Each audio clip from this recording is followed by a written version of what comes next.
우리 모임에 참석한 형제 자매님들 심령과 마음속에 주님 은혜로 충만하게 임재하시고 오늘 말씀을 들을 때 많은 빛이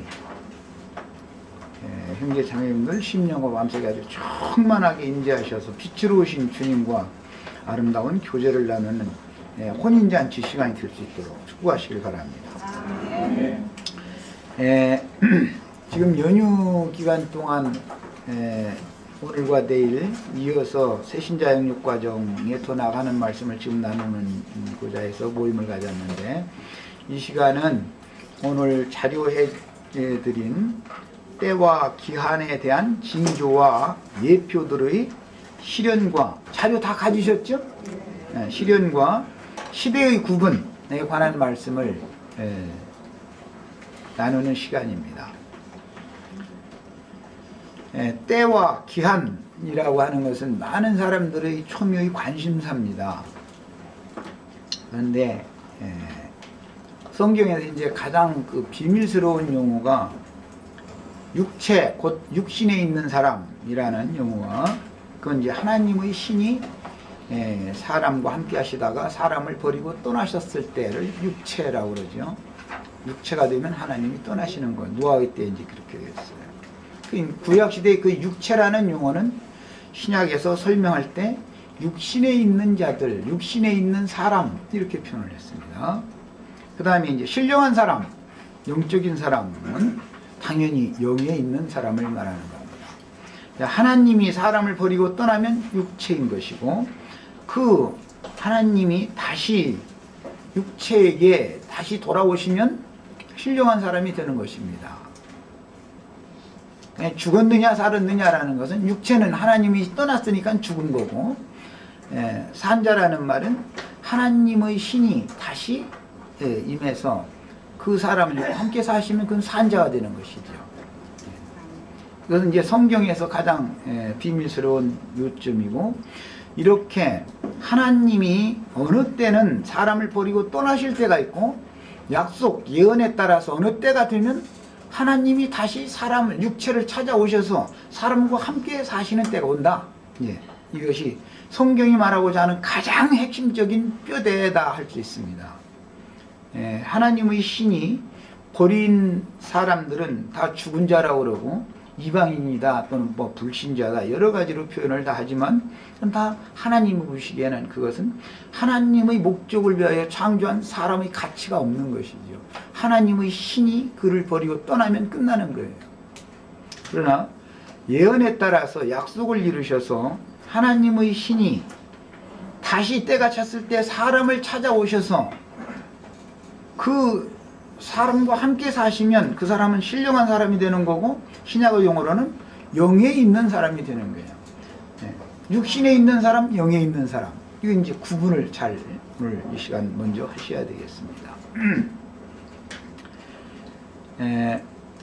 말씀의 시작은 사도행전 13장 44절로 52절 읽고 시작하겠습니다. 사도행전에서 시작합니다. 13장 44절로, 이건 이제 바울 사도가 복음을 전할 때 하신 말씀인데,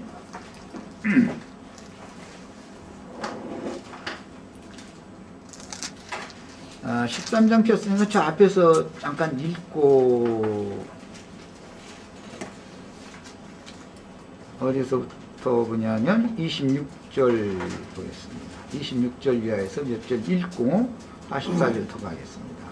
형제들, 아브라함의 후예와 너희 중 하나님을 경외하는 사람들아, 이 구원의 말씀을 우리에게 보내셨거늘 예루살렘에 사는 자들과 저의 관원들이, 여기 성경에 나오는 관원들, 세상의 관원 얘기가 나오면 복음서에서 모두 대제사장, 율법사, 그다음에 바리새인들, 유대교 장로들을 말하는 거예요.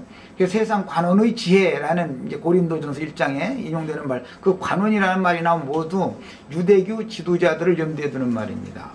저희 관원들이 예수와 및 안식일마다 외우는 바 선지자들의 말을 알지 못하므로 예수를 정죄하여 선지자들의 말을 응하게 하였도다. 그랬습니다. 선지자들의 말을 응하게 하였도다. 44절부터 이제 읽어나갑니다. 그 다음 안식일에는 온 성이 거의 다 하나님 말씀을 듣고자 하여 모이니 유대인들이 그 무리를 보고 시기가 가득하여 바울이 말한 것을 변박하고 비방하거늘 바울과 바나바가 담대히 말하여 가로되 하나님의 말씀을 마땅히 먼저 너희에게 전할 것이로되. 자, 거기는 줄을 쳐놓습니다. 이제 하나님의 말씀을 마땅히 먼저 너희에게 전할 것이로되. 여기 너희라는 것은 유대인들을 말한 거죠. 앞에 유대인들이 바울 사도가 말하는 것을 변박하고 비방했기 때문에 하는 말이니까. 그러니까 먼저 전하는 것이로되라는 그 먼저 말씀을 들을 자격이 있는 사람들은 유대인들이죠. 너희가 버리고 뭘 버린 거예요? 하나님의 말씀을 버리고 영생 얻음에 합당치 않은 자로 자처하기로 우리가 이방인에게로 향하노라 그랬습니다. 자, 그 다음에 주께서 이같이 우리를 명하시되 내가 너를 이방의 빛을 삼아. 여기 너는 바울이고 바울이 이방의 빛이 된다는 거예요. 빛을 삼아 너로 땅 끝까지 구원하게 하리라 하셨느니라 하니 이방인들이 듣고 기뻐하여 하나님의 말씀을 찬송하며 영생을 주시기로 작정된 자는 다 믿더라. 주의 말씀이 그 지방에 두루 퍼지니라. 이렇게 했습니다. 창세기 1장 더 이제 시작 말씀으로 다시 갑니다. 지금 우리가 읽은 이 말씀은 유대인에게 먼저 말씀을 전하는 것이 하나님의 뜻이었었다. 그런데 유대인들이 하나님의 말씀 받는 것을 거부했을 때 그 말씀이 이방인을 향하게 됐다라는 걸 이제 읽어봤습니다. 제가 오늘 시작 말씀에서 육체를 버리고 하나님이 떠나신다. 그건 노아의 때 창세기 6장에 나오는 말인데 하나님이 사람을 버리고 떠나시면서 다시는 내가 사람과 함께하지 않겠다 이거 떠나시는데 그것은 저희가 육체가 되었습니다. 육체가 되었기 때문이다 이랬죠. 그러니까 육체와 하나님은 함께할 수 없다라는 말인데 유대인들이 하나님의 말씀을 거부했을 때 사도들이 유대인들을 제쳐두고 이방으로 향했다. 그 말은 하나님이 육체가 되어져 버린 말씀을 당연히 받아야 되는 유대인들이 육체가 되어져 버렸기 때문에 이방으로 똑같은 육체들이지만 오히려 이방으로 돌아가 버렸다. 이제 그 말이죠. 창세기 1장 인용한 말씀 여기 징조와 사시와 일자와 연한 1번 항목 들어갑니다. 1장 14절 읽겠습니다. 하나님이 가라사대 하늘의 궁창에 광명이 있어 주야를 나리게 하라. 그 광명으로 하여 징조와 사시와 일자와 연한이 이루라. 징조라는 말은 히브리어로 오트, 표시, 신호, 징조, 조짐, 어떤 조짐, 무슨 조짐이라는 게 무슨 말인지 아시죠? 그 다음에 표징, 표적, 감개, 예표, 이적, 기호, 그런 뜻입니다. 그런데 창세기에서부터 1월 성신을 궁창에 하나님이 지어놓으시고 이것은 사람들로 하여금 어떤 징조가 되게 했다 그런 말이에요. 구약시대 사람들은 해가 이렇게 공에서 떠서 서로 진다 생각했으니까 그것이 하루가 가는 것이죠. 해가 서쪽에 걸려 있으면 곧 밤이 온다라는 징조겠죠. 그 다음에 이제 달이 뜰 것이고 별들이 떴다가 새벽별이 뜨면 곧 새날이 오겠다라는 징조가 되겠죠. 자, 이제 이런 것입니다. 그래서 구약 시대에는 고대 사회에서는 부족들의 나라, 그 족장 국가, 부족 국가에서는 천관 혹은 일관이라고 하는 관직을 둡니다. 언제나 그 사람들은 천기를 살피지요. 천기를 살펴서 무슨 우리 부족에게 좋지 않은 일이 있을 것 같다, 그런 예고를 받는 거예요. 또는 뭐 올해는 이제 좋은 길조가 있을 것 같다, 이런 걸 예고를 해주죠. 그런 사람들을 구약 시대에 직접 족장이 아니라도 그런 사람들을 대개 그 사람들이 제사장 직분을 하는 사람들입니다. 일관, 천관, 신을 섬기는 사람들이죠. 그리고 이제 그 사람이 당연히 그 어떤 징조, 표호, 표징 이런 걸 보고 예언적인 말을 하기 때문에 선지자의 직분을 하죠. 족장은 당연히 치리하는 자니까 왕의 직분을 하는 거겠지만은 이제 이런 데서부터 장자권이라는 것이 유래돼서 오는 겁니다. 근원이. 그 다음에 이제 징조가 나왔고, 사시라고 하는 것은 사계절을 말하는 거죠. 네 때. 여기에 나오는 사시, 이 때에 관한 말은 계시록에 가면 한때, 두때, 반때 이런 때 얘기가 나오죠. 일자라는 건 이제 하루하루가 지나가는 거, 일자가 되는 거예요. 일자가 합하면 1년이 오겠죠. 한 해 한 해가 이제 가는 거예요. 이런 것은 밖에 나타난 이런 이제 표상적인 이런 말씀을 통해서 사실은 하나님이 사람을 찾아오시는 것에 대한 징조가 되고 조짐이 되고 표징이 되는 것에 대한 그림자가 되는 거다.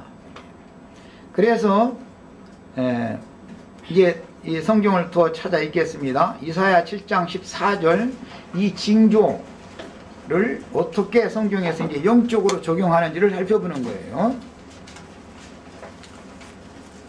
여기에 나오는 징조라는 것은 모든 사람들이, 각 개인을 이제 말하자면 그렇습니다. 모든 사람들이 내가 아무래도 오래 살지 못할 것 같다, 자식들 다 오라고 하고 내가 아무래도 오래 살지 못할 것 같다라는 것은 본인 스스로 어떤 징조를 예감하고 있다라는 말이죠.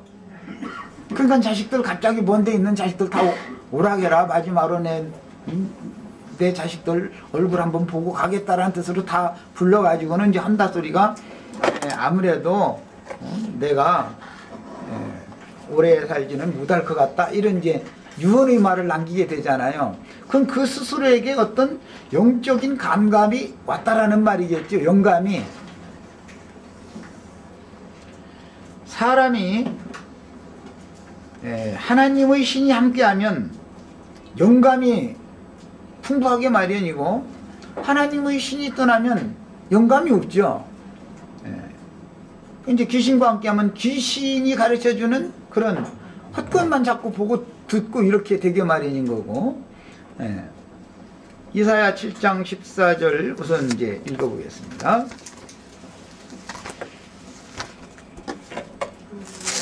그러므로 주께서 친히 징조로 너희에게 주실 것이라. 처녀가 잉태하여 아들을 낳을 것이요 그 이름을 임마누엘이라 하리라. 자, 처녀가 잉태하여 아들을 낳는 것이 징조다 말이죠. 이건 예언입니다. 그때 당시는 이사야가 아들을 낳은 것이, 이사야의 아들이 예수 그리스도에 대한 이제 표징적인 예표의 사람들이죠. 그러나 하나님이 노아의 때 사람을 버리고 떠나셨고, 사람들이 육체가 되었기 때문에 하나님의 영이, 내 신이 다시는 사람과 함께하지 않겠다고 떠나시면서, 그러나 그들의 날은 며칠이 될 거라고 했어요? 120년이 되리라. 그 어디서, 그 날이라는 게 어디에서 갖다 쓰는 거예요? 창세기 1장 14절에서 갖다 쓰는 거죠? 예. 그들의 날수는 120년이 되리라. 이렇게 했어요. 하나님의 신이 떠났지만 120년이 차면 하나님의 신이 다시 온다 그 말이죠. 육체로 사는 기간은 120년으로만 정해놓는다 그 말이니까. 오늘 말씀에 이사야 7장 14절에 보면 처녀가 잉태하여 아들을 낳는 것이 징조다. 무슨 징조? 그리스도가 오신다는 징조다. 사람을 버리고 떠나신 메시아는 이런 방식으로 다시 온다 이 말이에요. 8장 18절 또 읽겠습니다. 이사야서 8장 18절입니다. 보라 나와 및 여호와께서 내게 주신 자녀들이, 이건 이사야 선지자에게 주신 자녀들을 말하는 거예요. 이스라엘 중에 징조와 예표가 되었나니 이는 시온산에 계신 만군의 여호와께로 말미암은 것이니라. 이사야가 그때 당시 이사야가 자녀를 낳는 것은 예수 그리스도께서 오셔서 영적 자녀를 낳을 것에 대한 예표와 징조가 되는 거다. 그 다음에 11장 10절 읽겠습니다. 이사야 선지자에서 읽는 거예요. 그날에 이새의 뿌리에서 한 싹이 나며 만민의 기호로 설 것이요. 여기 기호라고 표기되어져 있는 이 용어도 창세기 1장 14절에 나온 징조 같은 용어입니다. 그러니까 기호가 바로 표적 또는 징조가 되는 거지요. 당연히 기호로 설 것이요 만민의 기호로 설 것이요 열방이 그에게로 돌아오리니 그 거한 곳이 영화로우리라. 이게 예언입니다. 지금 이것은 모두 예수 그리스도에 대한 예언인 거지요. 예수 그리스도를 통해서 노아의 때 저주받은 인생들을, 육체가 되어진 사람들을 버리고 떠나셨던 하나님이 다시 돌아올 것에 대한 예언들이다 말이에요. 그 하나님이 다시 오셔서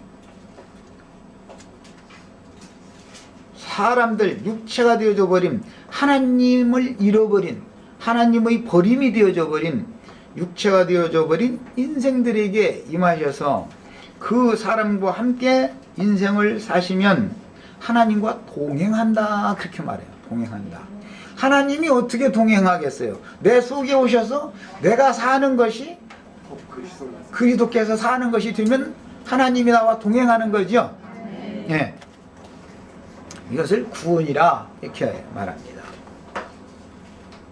마태복음 24장 3절로 그 다음에 30절 2절 더 읽겠습니다. 마태복음 24장. 이미 선지자들의 예언에 따라서 사람으로 오신 예수는 오셨습니다. 마태복음 24장의 때에는 오셨었는데 주님께서 23장에서 유대교 지도자들을 저주의 말씀을 하시고 나서 그 다음에 예루살렘 성전을 떠나시면서 보라 너희 집이 황폐하여 버림받으리라. 내가 너희에게 이르노니 이제부터 너희는 찬송하리로다. 주의 이름으로 오시는 이여 할 때까지 나를 보지 못하리라. 노아의 때 떠나실 때도 이 말씀 하시고 떠났지요. 120년이 돼야만 너희가 나를 본다 그 말씀 하시고 떠난 거잖아요. 그런데 여기서는 주의 이름으로 오시는 이여라고 할 때까지 너희는 나를 다시 보지 못한다. 그러니까 하나님의 그들을 버렸다. 육신으로 찾아오셨던 하나님이 유대인들을 버렸다 그 말이죠. 예. 주의 이름으로 오시는 이여 할 때가 되면 그들이 다시 주님을 만날 수가 있어요. 자, 이제 24장 3절 읽습니다. 예수께서 감람산 위에 앉았을 때 제자들이 조용히 와서 가로되 우리에게 이르소서 어느 때와, 이 어느 때라는 말은 어디에서 인용하는 거예요? 창세기 1장 14절에서 인용하는 말이죠. 시라고 번역을 했지만 시가 때예요. 때. 네 때란 말이에요. 네 때. 다니엘서에서는 7때 얘기가 나오고 계시록에서는 한때, 두때, 반때 이렇게 때 얘기가 나오죠. 그럼 어느 때 이런 일이 있겠사오며 주의 임하심과 라고 그랬어요. 자, 그러니까 주의 이름으로 오시는 이여 라고 하는 그 때가 언제냐, 이걸 지금 질문한 거죠. 제자들이. 세상 끝에는, 그러니까 주님이 다시 임하시는 그때는 바로 세상 끝이며, 그 세상 끝에 주의 이름으로 오시는 이여 하는 자들이 있을 것이다 라는 말이죠. 그럼 그들은 다른 게 아니라 예루살렘의 딸들이에요. 예루살렘의 자녀들이에요. 뭐 36절까지는 이 세대에게 지옥 판결이 돌아간다라고 말했던 그 자들은 지옥으로 들어가는 거고, 지옥 판결을 받은 거고, 예루살렘아 예루살렘아 하고 주의 이름으로 오시는 이여 할 때 또 주님을 만날 수 있는 사람들이 있단 말이야. 누구는 지옥 판결을 받았고 누구는 주님을 다시 만날 약속을 받은 사람이 있다 이 말이에요. 예. 자, 이제 30절 더 읽겠습니다. 24장 교환했으니까. 예, 그때에 인자의 징조, 조짐, 어떤 조짐. 이게 무슨 징조겠어요? 다시 온다고 약속하셨던 그 징조지요. 징조가 하늘에서 보이겠고, 그 때에 땅의 모든 족속들이 통곡하며 그들이 인자가 구름을 타고 능력과 큰 영광으로 오는 것을 보리라. 여기 나오는 그들은 누구겠어요? 주의 이름으로 오시는 이여 하고 고대하는 자들이겠지요. 아예 지옥 판결 받아서 지옥으로 들어간 사람들은 다시 오실 약속을 받은 자들이 아니죠. 완전히 버려버린 자들이니까. 자, 이제 그 유대인들이라 할지라도 이런 무리가 이렇게 나눠지는 것을 지금 잘 보셔야 돼요. 기독교인들이라 해서 다 버림받는 게 다 지옥으로 들어가는 건 아니고, 어떤 자들은 완전히 지옥 자식들이 있고, 대부분의 어떤 사람들은 주의 이름으로 오시는 이여라는 예언이 반복해서 적용될 때 그때 주님을 만날 때가 와요. 다시 만날 때가 와요. 자, 이제 큰 윤곽을 이렇게 일단 만들어 놓고 자료로 갑니다. 주님이 오실 때는 무슨 징조가 있겠습니까? 그 답변이 뭐였냐면 이 24장 3절에 어느 때 이런 일이 있겠사오며 주의 임하심과 세상 끝에는 무슨 징조가 있사오리까? 징조를 물어봤었죠, 제자들이. 그런데 그 징조에 대한 답변은 30절에 나왔었죠. 그때의 인자의 징조가 어느 때? 그날 환난 후에 즉시 해가 어두워지며 달이 빛을 내지 아니하며 별들이 하늘에서 떨어지며. 창세기 1장 14절이죠. 해달 별, 그것이 징조지요. 해가 어두워지고 달도 어두워지고 별들이 떨어지고 하는 것이 징조지요. 그것이 이 모두 창세기 1장 14절에서부터 때와 기한에 관한 것이 계속 계시록까지 걸어가는 거예요. 자, 이제 그러면 오늘 우리 형제자매님들, 오늘 우리에게는 무슨 징조가 있나? 이제 이걸 살피시면 되는 거예요. 나와 관계가 있어야 되니까 하는 말이에요. 나와. 성경의 모든 말씀이 나와 상관없으면 다 소용없죠. 성경의 모든 것을 해박하게 다 알아도 그것이 나와 아무 관련이 없으면 소용없는 거죠. 오늘날 이제 기성 교계 사람들은 자칭 유대인들을 이런 사람들 또는 헬라인들, 이방인 이런 사람들은 자꾸 지식적으로 그냥 뭘 성경을 그냥 파고들어서 아는 것만 추구하지 그것이 나와 관계가 없으면 소용없다는 관념이 전혀 없는 거예요. 이게 너무 놀랍죠. 그러니까 오늘 우리 형제 자매님들에게도 이런 모든 말씀들이 형제 자매님들에게 적용되는 말씀이셔야 되겠어요. 자, 이제 자료로 다시 돌아갑니다. 갑은 징조, 천기, 해, 달, 별들의 자리 이동. 해는 어두워지고 달도 어두워지고 별들은 떨어지는 거예요. 창세기 1장 14절에서는 큰 광명과 작은 광명과 별들을 창조하시고 그것이 징조와 네 때와 일자와 연한을 이루게 하셨었죠. 자, 이것은 모두 밖에 창조된 이런 물질계의 창조 세계를 통해서 그리스도께서 하나님께서 당신의 목적을 위하여 지은 사람들을 버리고 떠나셨다가 다시 돌아올 때에 대한 징조를 보여준다 말이야. 해, 달, 별들을 통해서 그걸 보여주는 것이다 이 말이야. 외적으로 볼 때는 이것이 사계절의 변화와 때, 그 다음에 가장 중요한 것은 내 자신의 일생과 인류의 역사 진행이 하루하루가 가고 1년 1년이 가고 시간이 자꾸 지나면 결국 그것이 역사가 되고 인류 역사가 되고 인류 역사 영원부터 영원까지 시작도 없고 끝도 없는 하나님의 경영에 있어서 어느 시대 어느 경점에 살다 가는 각 사람들은 긴 하나님의 인류 역사 과정에서 내가 점 하나 딱 찍고 지나가는 거죠. 시편 90편에서는 바람이라고 그랬어요. 바람. 모든 인생은 한 세대에 자기 태어나서 죽는 때까지 한 인생 지나가는 건 그냥 바람 같은 것이다. 이렇게 했어요. 바람이 지나가는 거예요. 이 광활한 우주 가운데에서 한 점의 바람이 휙 지나가는 것으로 비유가 됐단 말이야. 점 하나 찍는 것이죠. 그런데 저 불가의 책을 좀 읽었던 저 부엉이바위 거기 그 양반도 한 점이 아니냐 뭐 이렇게 유언해 남긴 말고 봤는데 그 성경도 모르는 분들도 그런 것도 알다 보니까 그렇습니다. 우리 모든 인생은 태어남으로부터 죽는 날까지가 한 점인 것이죠. 그렇습니다. 그래서 해, 달, 별을 통해서 하루가 가고 이틀이 가고 1년이 가고 그 다음에 한 때가 지나고 사계절이 지나서 뭐 이제 1년이 가고 이제 그 연수가 자꾸 쌓이고 이렇게 하는 것은 육신적으로 보이는 표상으로서 나의 태초와 시말이라고 하는 것이 각자 있게 발현이다 이거예요.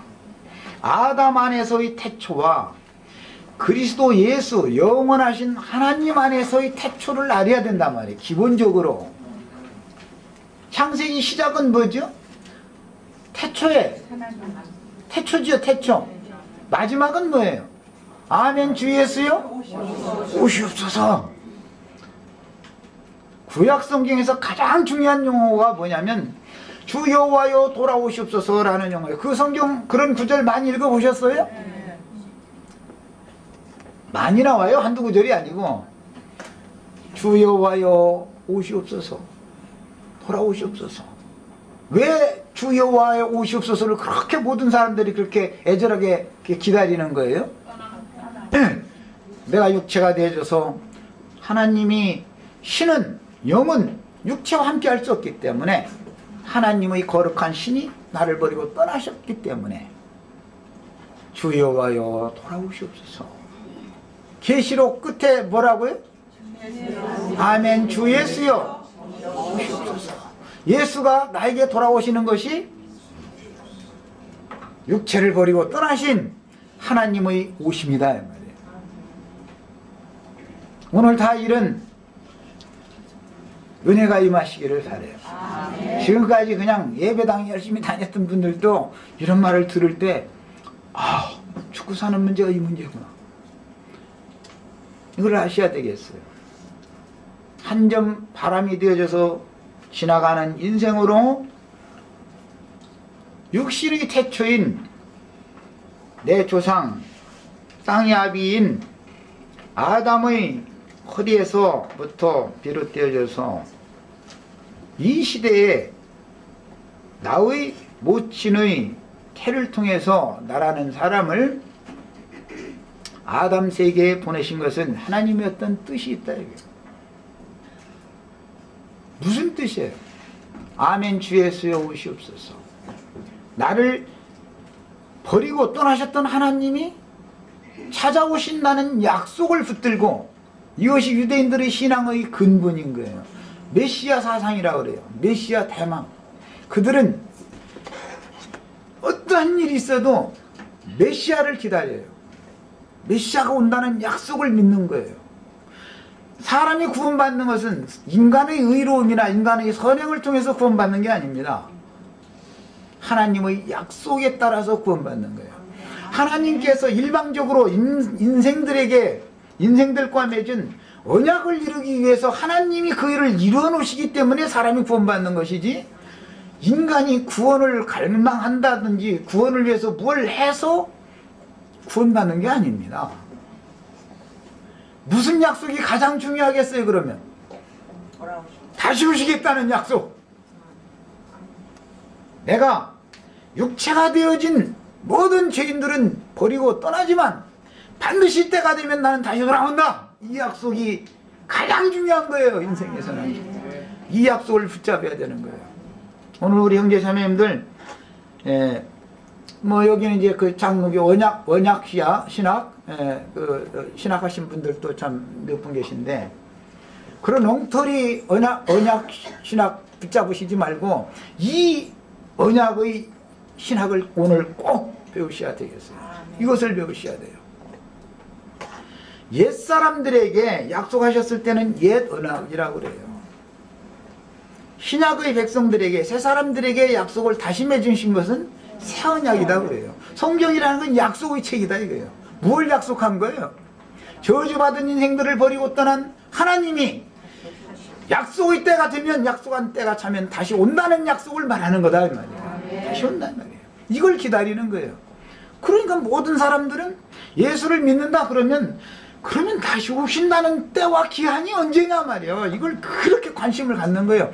구약시대 사람들도 그랬고 신약시대 사람들도 그랬고 모든 사람들이 다 여기에 지대한 관심을 갖는 거예요.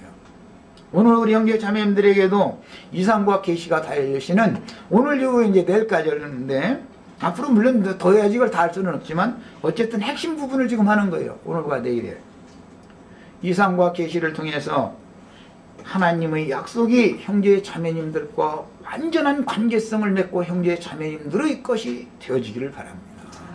이것이 인생의 목적이에요. 오늘 이 자리에 참 잘 오셨어요.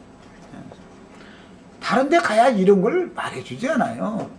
영원하신 하나님이, 시작도 없고 끝도 없는 하나님께서 어떻게 하나님의 영원한으로 나를 다시 데려가서 영생의 영역에서 영생하게 할 것인가, 이런 것을 세상에 그 누구도 가르쳐주지 않습니다. 대학교에 가도 가르쳐준 게 없어요. 신부님들이나 목사님들이 이거 가르쳐주지 절대 그렇지 모릅니다. 몰라. 도대체 뭐 성경이 뭘 말하는지 자체를 몰라요. 사실은. 네. 그래서 가장 중요한 것은 나의 일생에 이 징조가 적용이 되어져야 된다. 일생에 한 사람의 일생이 모태에서 태어나서부터 흙으로 돌아갈 때까지 4때, 4때가 있습니다. 그래서 한 사람의 생애를 구약성경에는 1년으로 계산을 해서 그 1년이 7절기가 계속 순번적으로 돌아가도록 율법에 이걸 정하는 겁니다. 젖먹이 때는 무슨 때라고 그래요? 유아기라고 그래요. 유아기. 청소년기가 있고 장년기가 있고 노년기가 있어요. 4때가 다 있어요. 그러니까 성경에 나오는 이 4계절이 뭐냐 말이에요. 이것은 나의 일생을 말한다 이 말이에요. 그때 하루가 가고 1년이 가고 이렇게 돌아가는 거예요. 그런데 4때가 70번이 돌아가면 노아의 때는 이제 120년으로 했으니까 120번 돌아가면 하나님의 신이 오시는 걸로 돼 있는데, 모세의 때는 이게 이제 단축이 돼 가지고 사람이 육체로 사는, 바람같이 사는 날수, 그 날수는 길면 70이요 강건하면 80이다 그랬어요. 노아의 때 120년의 약속을 실제 이룬 사람이 모세입니다. 모세 몇 살 살다 죽어요? 모세는 세 때를 해서 바쳤습니다. 애굽에서 40년, 장인집에서 종살이 하면서 40년, 하나님의 백성의 인도자로, 선지자요 사역자로, 인도자로 40년 남은 인생을 살다 죽었습니다. 시편 90편 읽겠습니다. 그 모세의 일생을 기록해 놓은 것이 시편 90편이죠.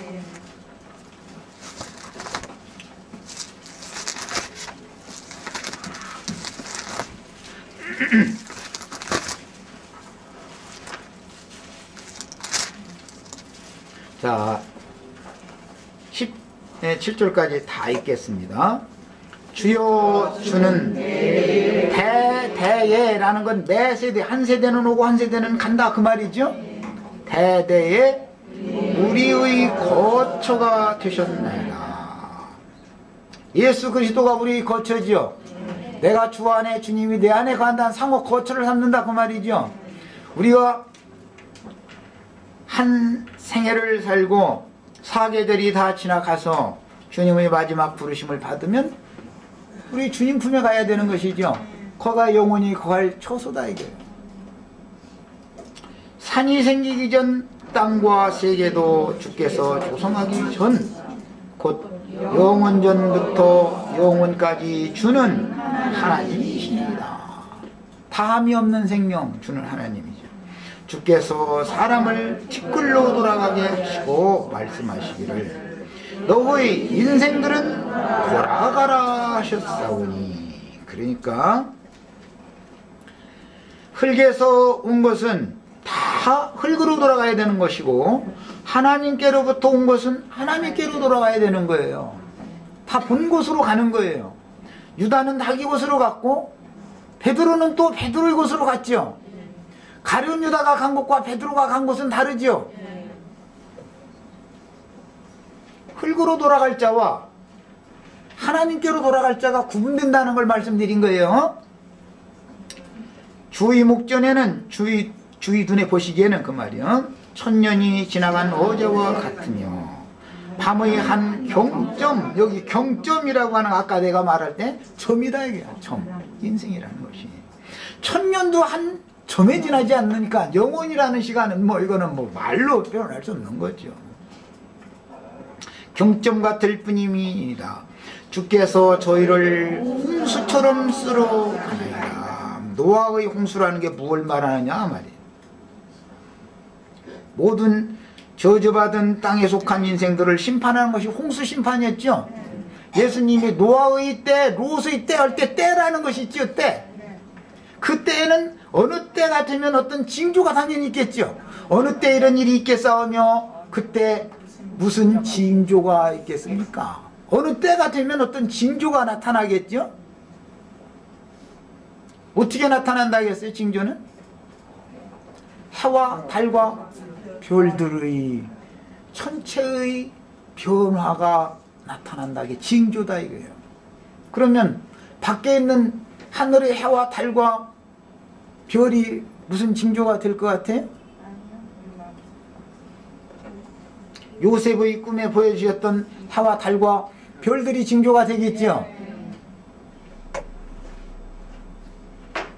혹시 나와 우리 형제 자매님들이 이상한 이단자들이 전하는 미혹하는 말을 전한다 그래가지고 잡혀가가지고 그 중에 누가 대표로 죽을지는 모르지만 그렇게 되면 그것도 하나의 우리 때의 징조가 되겠죠. 별 떨어지면 징조예요 그것이. 그렇게 되면 그와 함께 하시던 하나님, 생명의 근원자이신 진리의 하나님이 빛을 가려버리니까 이 땅에는 어둠이 올 것 같아요. 빛이 비춰질 것 같아요. 이것이 징조다 이거예요. 주께서 저희를 홍수처럼 쓸어가시나이다. 저희는 잠깐 자는 것 같으며 한숨 자고 일어난 것 같은 거예요. 한 세대가 살았지만 한숨 이렇게 자고 일어난 것 같다는 거예요. 예레미야 선지자도 이사야 선지자도 한잠 자고 일어났죠. 그 긴 기간 동안에 있을 많은 이상과 계시들을 잠깐 그냥 자고 일어날 때 그 꿈에서 그걸 다 봤단 말이에요. 실제 그것이 실현되는 건 긴 시간 동안에 이루어지는 거잖아요. 네. 베드로가 돌에 맞아가지고 루스드라 성에서 바울이 잠깐 잠들었다 깼는데 셋째 하늘로 이끌려가가지고 긴 시간 동안에 이루어져야 될 모든 것들을 다 봤죠. 네. 또 이제 우리 형제 자매들 또 냉동실 들어가는 얘기 하실까 보는데 그럼 이상한 건 안 하셔도 오늘 같이 저랑 같이 이렇게 같이 꿈꾸는 거야 이렇게. 아침에 돋는 풀 같으니이다. 인생이라는 게 이렇다는 거예요. 왜? 풀은 아침에 꽃이 피어 자라다가 저녁에는 빈바되어 마르나이다. 여기서는 풀로 베드로는 인생을 풀로 비유를 했고 이 말씀은 전도서에 나온 말씀인데 베드로서에 이제 다시 나오고 이사야서에서 이게 이제 재인용이 되죠. 이게 이제 신약의 베드로서에서 이제 이 말씀이 재인용이 됐습니다. 예, 풀이라는 것은 이사야서에 뭐라고 되어 있죠? 풀은 육체를 말하는 거예요. 육체. 하나님의 신은 뭘 버리고 떠나요? 육체를 버리고 떠나는 거예요. 풀이 마른다라는 것은 뭐예요? 죽었다. 죽었다. 하나님이 떠났다. 상징이다 이 말이에요. 자, 예수님은 푸른 나무와 마른 나무에 대해서 말씀하셨습니다. 십자가를 지고 가실 때 예루살렘의 딸들이 마태복음 23장 하반부에 예루살렘의 딸들을 향해서 너희가 찬송하리로다 주의 이름으로 오시는 이 할 때까지는 나를 다시 보지 못하리라 하셨던 그 예루살렘의 딸들이 예수님 십자가 지고 가는 걸 보고 가슴을 치고 통곡하고 울고 따라오니까 너희가 나를 위하여 울지 말고 너희와 너희 자녀들을 위하여서 울어라. 푸른 나무에 너희 같이 하거든 마른 나무에게는 얼마나 더 하시랴 그랬습니다. 그러면 푸른 나무라는 것은 오늘 이 10편 90편 6절이 말씀에는 아침에 꽃이 피어 자라다가는 푸른 나무겠죠. 저녁에는 빈바되어 마르나이다 하면 마른 나무가 되겠죠. 상징이다.